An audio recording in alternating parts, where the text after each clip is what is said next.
Hello दोस्तों, नमस्ते। सूबी 554 में आप लोग का बहुत बहुत स्वागत है। मैं आपके बीच कहानी लेके आ रही हूँ जिसका नाम है सौतेली माँ। मैं विकलेश आज इस तालाब में कूदकर अपनी जान देने जा रहे क्योंकि तंग आ चुकी हैं इस अकेलेपन से। ना कोई साथ देने वाला है, ना कोई साथ रहने वाला है, और दोस्त भी किसी दूजे पर। जब मेरी ऐसी हालत की जिम्मेदार मैं खुद हूँ। कुछ दिनों पहले मेरे पास सब कुछ था, सुंदर सा परिवार, नंदा मेरी दूसरी बीबी और गुड़िया सी बेटी सलोनी। सलोनी मेरे कलेजे का टुकड़ा थी। वह 5 साल की थी तभी उसकी माँ लक्ष्मी चल बसी। छोटी सी उस बच्ची को मैंने कभी माँ की कमी महसूस नहीं होने दी। मैं अपनी बेटी की परवरिश अच्छे से कर रही थी, लेकिन मेरे रिश्तेदारों का कहना था कि माँ आखिर माँ होती है।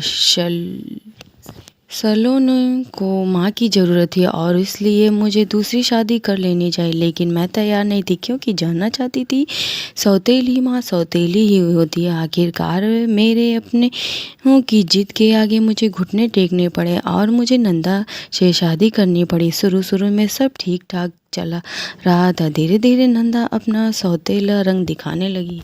ऑफिस से घर आकर मुझे सलोनी के साथ खेलने की आदत थी। उसे गोद में उठाकर मुझे जो सुकून मिलता वह अकाल्पनिक था। तकरीबन 8 महीने पहले की बात है। मैं जब ऑफिस से घर आकर सलोनी के पास गए तब अचानक नंदा चिल्लाकर सलोनी को उठा लिया। मैं कुछ समझी उसे पहले सलोनी को दूसरे कमरे में रखकर बाहर आई और बोली, पहले नहा लो, तब तक मैं आपके लिए गर्मा गर्म खाना परोस रही हूँ।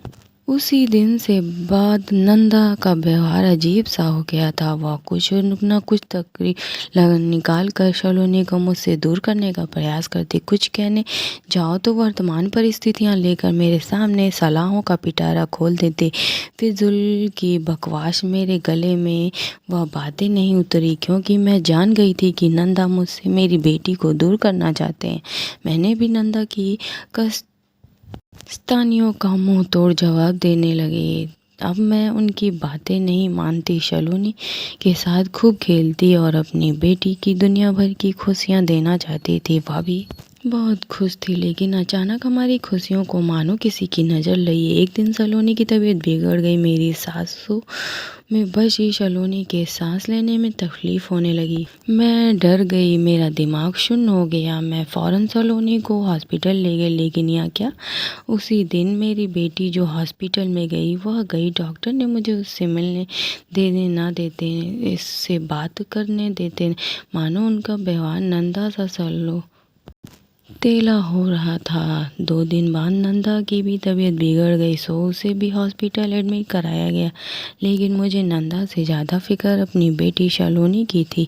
मैं अपनी बेटी को देखना चाहती थी, उसे प्यार से गले लगाना चाहती थी, उसे चूमना चाहती थी, लेकिन कोई तो कहे कि वह कहाँ है, किस साल में। बस एक दिन डॉक्टर आकर मेरे हाथ में जो कागज़ थमा दिए। वो बोले, ये तुम्हारी बेटी का डेथ सर्टिफिकेट है और यह तुम्हारी बीबी का। मैं सुनशा अपनी जगह पर खड़ा रहा। मेरे सामने खड़ी नर्स बोली, तुम्हारी बीबी ने तुम्हारे लिए एक संदेशा छोड़ा है।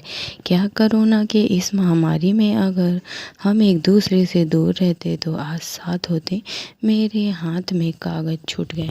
तालाब में कूदने से पहले मैं आपको एक सवाल पूछना चाहती हूँ। आप ही कहिए, कौन बुरा था, मैं या सलोनी की सौतेली माँ? दोस्तों, कैसी लगी ये कहानी? कहानी अच्छी लगी तो मेरे चैनल को लाइक कीजिए, सब्सक्राइब कीजिए। बाय बाय, नेक्स्ट ब्लॉग में मिलेंगे।